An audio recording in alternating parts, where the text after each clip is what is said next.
Last time we talked about the enzymes and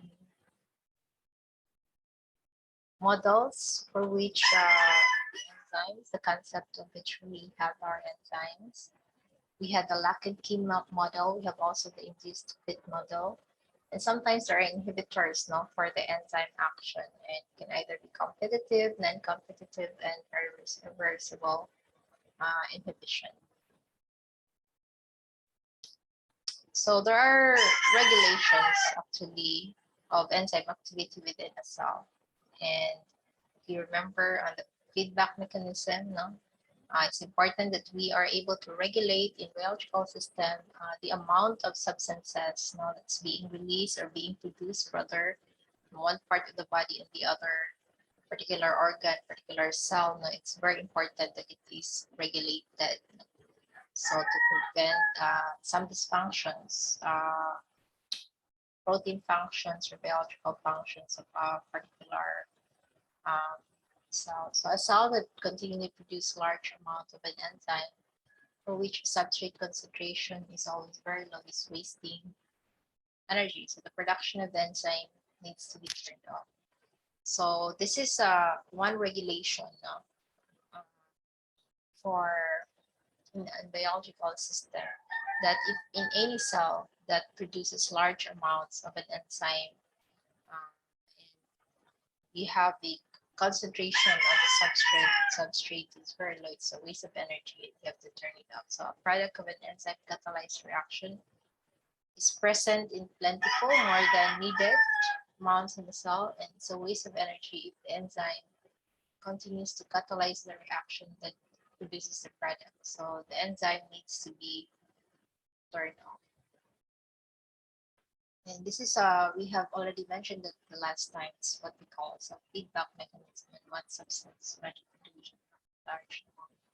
And there's what we call as allosteric enzyme. It's responsible for regulating many cellular processes. So an enzyme with two or more proteins. Remember your protein structure. It's in a quaternary structure. Two kinds of binding site. One is substrate and the other is the regulator. So far, what we have in the structure of the enzyme, there is what we call as an active site, which the active site, that is where the substrate will actually bind in a substrate enzyme complex. But of course, we've learned that there are sometimes competitors either on the active site or the non-active site, or sometimes inhibition can go with covalent bonding. But there is also what we call that if we have a substrate site, active site, where the substrate really has to bind to the active site, there is also what we call as regulator site, or the site in the enzyme part where the regulator can be attached to or form also a complex. In the same way, the substrate and the enzyme could form a complex. We call that kind of enzyme na duha ang iyahang mabind, you call that one an allosteric enzymes. It regulates many cellular processes. Allosteric siya. So ang usap ng regulator, we'll look at later. So the characteristic of an allosteric enzyme include all allosteric enzymes have quaternary structure. Do you remember your protein structure? What are the different kinds of structures din sa itong protein? Adam? Do you remember, Adam? There are enzymes are mostly made up of amino acids. So since made up of amino acids, it's basically a protein. And the function of an enzyme catalyzes cellular process reactions in the cells. But in the structure of a protein, and in particular the enzyme, there is what we call as a quaternary structure. So, unsa ganitong mga different structures sa atong protein, remember? The simplest one, we had the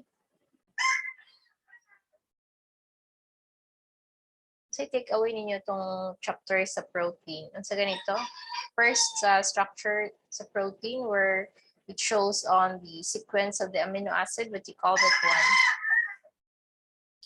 primary structure, You have the ma'am. primary structure, and then you have a inside primary when you have a particular pattern, no, given a given number of amino acids from the primary structure, it can actually also fold into a katong na kay alpha helix and beta sheets. And sa may tawag ni mo ato, actually forms a regular pattern sometimes, no, with a particular sequence of the amino acid. You have the from primary, you have the katong tawag ninyo sa secondary, tawag ninyo sa beta sheets and the ribbons katong helix, alpha helix structure. So tawag niyo ato, you call that one as the tawag niyo ato, Secondary structure, ma'am. the secondary structure. So you have the secondary structure and the protein or the enzyme folds by itself, no, with some other patterns other than the secondary and the other than the, for example, beta sheets and alpha helix. There are other structures that is irregular. For example, coil slang. If you remember your viewing of the structure of the proteins, and from the secondary, you have also the structure. So tawag niyo, you have the. Then you can see on the overall 3D folding of the protein or the enzyme. So tawag niyo ato, you call that one as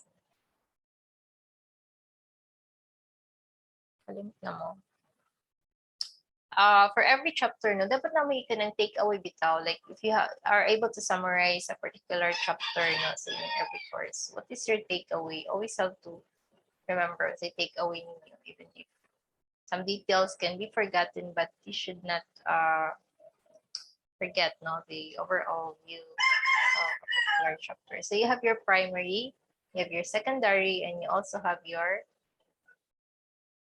kind of overall folding. Yeah, so Tertiary structure. you have the tertiary structure, and from the tertiary structure, you have the quaternary structure. So Quaternary. quaternary, yes, it's quaternary. Simply, sometimes a repeat of your tertiary structure. For example, if you remember your hemi protein, where it carries the oxygen, no, na siya yung mga substructure wherein ga-repeat lang siya, but it's a complementary of one tertiary structure over the other. So most of the allosteric enzymes have a quaternary structure. Now that is, they are composed of 2 or more protein chains. Sometimes more siya kabalik-balik, no, tanawin mo siya, more siya balik-balik. That's actually a complementary 3D structure of one tertiary structure. So in all allosteric enzymes have 2 kinds of binding sites. Those again, katong atong giingon earlier, the substrate, the site for the substrate, muna itong gitawag og active site because it is where the substrate and the enzyme forms a complex. Okay, and there is what also a site we call the site for regulator. So mura po siya active site, but this one is it will signal on regulation. So substances that bind at regular sites of allosteric enzymes are called regulators. The binding of a positive regulator increases enzyme activity. So this is actually, it's the regulator that is signals, no, the positive a positive regulator increases enzyme activity, and the shape of the active site is changed such that it can more readily accept a substrate. The binding, so this is what we call as a positive regulator. There are 2 kinds. Okay, you have the positive regulator. So when I say positive regulator, explain very no. The positive regulator, it signals for production, no, of more products. It's called a positive regulator. A negative regulator is a non-competitive inhibitor. It decreases enzyme activity. So kaning negative regulator, more ni siya o non-competitive inhibition. Katong site that would signal na i-decrease ng enzyme activity. When we say i-decrease ng enzyme activity, it would signal na stop na ang production of a particular product. Ang positive regulator, it increases enzyme activity, so it is the one where you also have your active site. It means can accept more substrate, okay, and signals on the production of a particular product with the enzyme substrate complex. So the characteristics again of allosteric enzyme includes that the active and regulatory binding sites are distinct from each other in both the location and shape. Often the regulatory site is on one protein chain and the active site is on the other. So binding of a molecule at the regulatory site causes changes in the overall 3D structure. So more siya induced fit bitaw, more siya induced no, once you have the substrate and the enzyme that binds together. So including structural changes at the active site. So how do you view your enzyme here? You have your active site again, and you have your regulatory binding site.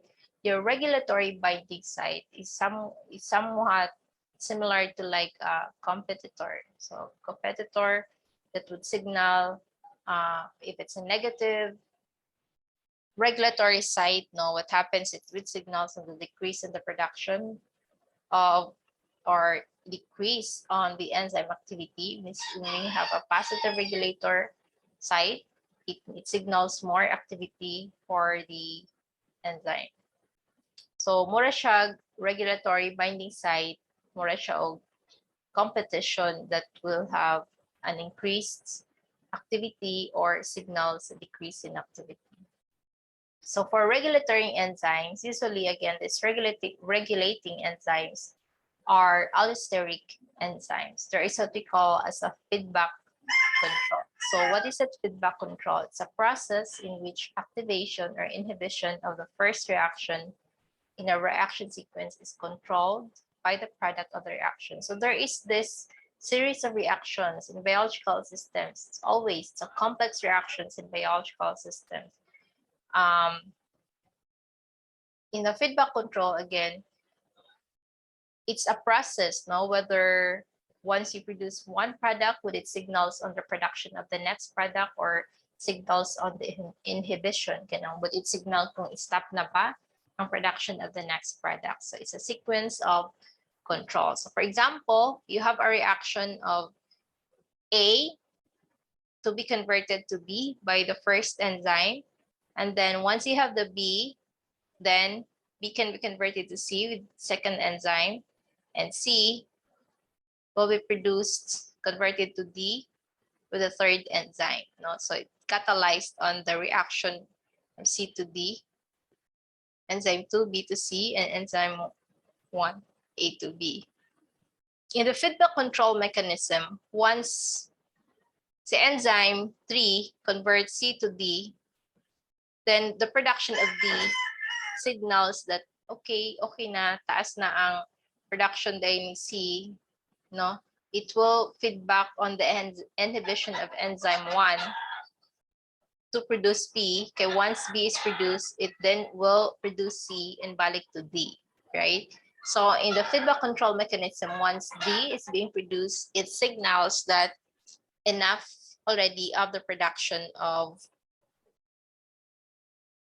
D, because kung mag-continue na siya, no? Mag-continue na siya, then you will see a large production of C and D. So the D controls or signals, it stops the reaction of A to B once it produces this D. So this is what you call, it's a feedback mechanism. Pag once D is wala pa na produce, no? Continue pa na mag-react si A to B, and enzyme 2 will catalyze the reaction from B to C. But pag si enzyme 3 na gani would act and C is already converted to D, then in this feedback mechanism, this particular series of reactions, then it will signal on the inhibition that will stop on the reaction. So similar in nature, there is a lot of production of hormones in our body that would have a similar reaction as the one earlier. So the product of each step is the substrate of the next enzyme. And what will happen in this reaction, sir, is if the final product D is a negative regulator of the first enzyme. So when you say a negative regulator, so D becomes a negative regulator. It's a substance that signals on the inhibition, stops on the reaction, or signals on that A should not converted to B. It signals the enzyme that A wouldn't be converted to B. So you call that one as negative regulator. So at low concentrations of D, the reaction sequence proceeds rapidly, but at a higher concentration, the activity of enzyme 1 becomes inhibited. So for katong sa day, pag gamay pa lang yung concentration, no, somehow the reaction will still proceed. But once there is already large production of D, the activity of enzyme 1 becomes inhibited by a feedback mechanism. So kung low pa lang yung concentration, if you remember kung low pa lang concentration, padayon pa na siya a series of reactions. But once this becomes produced in large amount, then it signals that A shouldn't be converted to B, stops on the production of B, no, A to B, or A, because this series of reaction is continuous, no, unless there is already a large production of D, then it will become negative feedback mechanism, or would signal on again the inhibition of reaction. So eventually the activity or the reaction will stop. So at stopping point, there is sufficient D present in cell to meet its needs, and later when the concentration of D decreases through use in other cell reactions, the activity of enzyme 1 decreases and more D is produced. Okay, so balik-balik na siya. So stop again, stop ang production of A to B pag large na siyang amount. So pag large na yung amount, then it will be utilized for cellular processes. Okay, pag ma-convert na siya, low na po na yung amount ni D because magamit na siya, then the reaction will again starts from A to D. But kung large pa lang yung production, mura ba siya, how should I say, kanang mura siya og funnel bitaw, no, it controls nga wait lang, daghan pa si D, it's like a traffic, wait lang, daghan na si D. Maybe we should start the reaction first, ipagamit sa ni si D, gamitan sa ni si D for cellular processes before siya mag-produce again in this series of reactions. So pag na-utilize na si D tanan for cellular processes, ay pamubalik ang A. Because pag balik na po, no, daghan na po ng production of D, then again, it will signal on, inhibits the series of reactions. It will signals on the enzyme 1. There is what we call, there is a mechanism in regulating enzymes. So you have the proteolytic enzymes and Zymogen. So this one is based on the production of enzymes in an inactive form. So we call that one as Zymogens, the inactive form of the enzyme. So proteolytic enzymes catalyzes the breaking of peptide bond that maintains the primary structure of the protein. So it initially produced in inactive form, then converted to active when needed. So what is a proteolytic enzyme? So this is a kind of a proteolytic enzyme, no? So gikan sa Zymogen, the inactive form of the proteolytic enzyme, then there is what we call as the activation.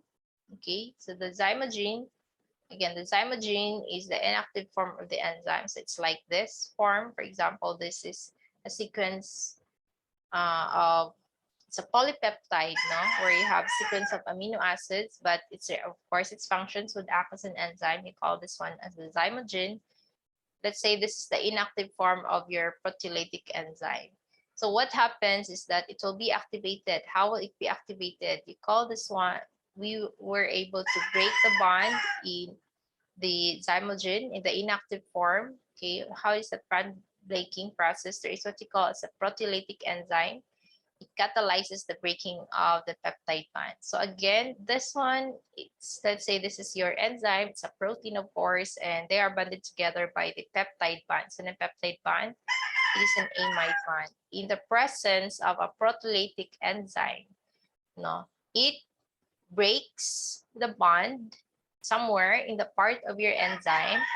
When that bond is being broken, okay, how is it being broken again? It will be broken by the proteolytic enzyme. And once the particular segment in a protein structure of this enzyme structure is broken, then it signals on the active, signals on, you have already your proteolytic enzyme.